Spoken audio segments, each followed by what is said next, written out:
Hi friends, അപ്പോൾ ഇന്ന് നമ്മളൊരു ചെറിയൊരു പർച്ചേസിങ്ങുമായിട്ട് ഇറങ്ങിയതാണ് കേട്ടോ. വേറെ ഒന്നുമല്ല, ഒരു പച്ചക്കറി പർച്ചേസിങ് ആണ്. ഞങ്ങൾ സാധാരണ കുറച്ച് പച്ചക്കറികൾ ഇങ്ങനെ ഒരാഴ്ചത്തേക്ക് അല്ലെങ്കിൽ രണ്ടാഴ്ചത്തേക്കുള്ള സാധനങ്ങൾ മേടിച്ച് വെക്കാറാണ് പതിവ്. കാരണം നമ്മുടെ കടയുടെ അവിടേക്ക് മാർക്കറ്റിൽ നിന്ന് നമ്മുടെ കടയുടെ അവിടേക്ക് വരുമ്പോഴത്തേക്കും ചെറിയൊരു പൈസ റേറ്റിൻ്റെ വ്യത്യാസം വരുമല്ലോ. അപ്പോൾ നമുക്ക് മാർക്കറ്റിലേക്ക് വലിയ ദൂരം ഇല്ലാത്തതുകൊണ്ട് കോയമ്പേട് മാർക്കറ്റിലേക്ക് 4 കിലോമീറ്റർ ഉള്ളത് കൊണ്ട് ഞങ്ങൾ മേടിച്ച് വെക്കും. അപ്പോൾ ഞങ്ങളങ്ങനെ ബൈക്കിൽ വന്ന് ഇവിടുത്തെ ചൂട് പിന്നെ പ്രത്യേകിച്ച് ഞാൻ പറയേണ്ട കാര്യമൊന്നുമില്ല, അത്രയ്ക്ക് ചൂടാണ് ഇവിടെ. അപ്പോൾ ഞങ്ങളൊന്ന് തണുപ്പിക്കാമെന്ന് വിചാരിച്ചൊരു ബേക്കറി കണ്ട് കയറി നിർത്തി. ഒരു വനില ഷേക്ക് പിന്നെ ഒരു റോയൽ ഫലൂഡയും പറഞ്ഞ് നേരെ അവർ പറഞ്ഞ് മുകളിൽ പോയി കഴിക്കാനുള്ള സൗകര്യം ഉണ്ടെന്ന് പറഞ്ഞ് നേരെ മുകളിലേക്ക് കൊണ്ടുവന്നു.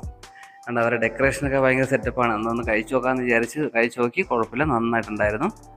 അങ്ങനെ ഞങ്ങൾ അതെല്ലാം കഴിഞ്ഞ് ഞങ്ങൾ നേരെ മാർക്കറ്റിലേക്ക് നല്ല ഇറങ്ങി. അപ്പോൾ ഇതാണ് നമ്മുടെ കോയമ്പേട് മാർക്കറ്റ്. എനിക്ക് തോന്നുന്നു ചെന്നൈയിലേക്ക് ഒരുവിധപ്പെട്ട എല്ലാ സ്ഥലത്തേക്കും ഇവിടെ നിന്നാണ് പച്ചക്കറി രാവിലെ തന്നെ ഹോൾസെയിൽ പോകുന്നത്. അപ്പോൾ നല്ല ഫ്രഷ് പച്ചക്കറി ഇവിടെ കിട്ടും. അതുപോലെ തന്നെ റേറ്റ് കുറച്ചും. ഇവിടെ 4 കിലോ 5 കിലോ സവോളയൊക്കെ 100 രൂപ, അതേപോലെ കിഴങ്ങ് 4 കിലോ 100 രൂപ, അങ്ങനെയൊക്കെയാണ് ഇവിടെ റേറ്റ്. വളരെ റേറ്റാണ്, ചീപ്പ് റേറ്റാണ്. പിന്നെ നല്ല പച്ചക്കറികളുമാണ് ഇവിടെ കിട്ടുന്നത്. അപ്പോൾ ഞങ്ങൾ അത്യാവശ്യമുള്ള വേണ്ട സാധനങ്ങൾ ഒരാഴ്ച 2 ആഴ്ചത്തേക്കുള്ള അത്യാവശ്യം സാധനങ്ങളൊക്കെ മേടിച്ച് കൊണ്ടുവരാറാണ് ഇവിടെ സാധാരണ ഇവിടുന്ന് പതിവ്. കണ്ട ഇവിടെ നല്ല വൃത്തിയാക്കിയിട്ട് അവർ അടിപൊളിയായിട്ട് അടുക്കി നല്ല സെറ്റാക്കി വെച്ചിട്ടുണ്ട്. കാണുമ്പോൾ തന്നെ നമുക്ക് വാങ്ങി കഴിക്കാം. അപ്പോൾ അങ്ങനെ ഞങ്ങൾ അത്യാവശ്യം സാധനങ്ങൾ ഞങ്ങൾക്ക് വേണ്ട പച്ചക്കറികളൊക്കെ ഞങ്ങൾ വാങ്ങി.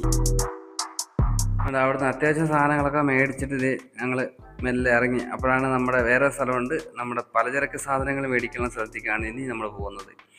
അപ്പോൾ അത് നമ്മുടെ സ്ഥിരം കടയാണ്. അവിടെ നിന്ന് നമുക്ക് ചെറിയൊരു റേറ്റ് വ്യത്യാസത്തിലാണ് നമുക്ക് സാധനങ്ങൾ കിട്ടുന്നത്. നമ്മുടെ സാധാരണ നമ്മൾ വീടിൻ്റെ അടുത്തൊക്കെയുള്ള കടകളിൽ നിന്ന് വാങ്ങുമ്പോഴുള്ള റേറ്റിനേക്കാൾ ചെറിയൊരു വ്യത്യാസത്തിൽ കിട്ടും. അപ്പോൾ നമ്മൾ അവിടെ നിന്ന് അത്യാവശ്യം സാധനങ്ങളൊക്കെ മേടിച്ച് 2 ചാക്കിലാക്കി നേരെ വണ്ടിയിൽ കയറ്റി, കാണാനെ വണ്ടിയിൽ ഫ്രണ്ടിൽ കയറ്റി ഇരുത്തിയിട്ട് ഞങ്ങൾ എല്ലാ വീട്ടിലേക്ക് പോയി.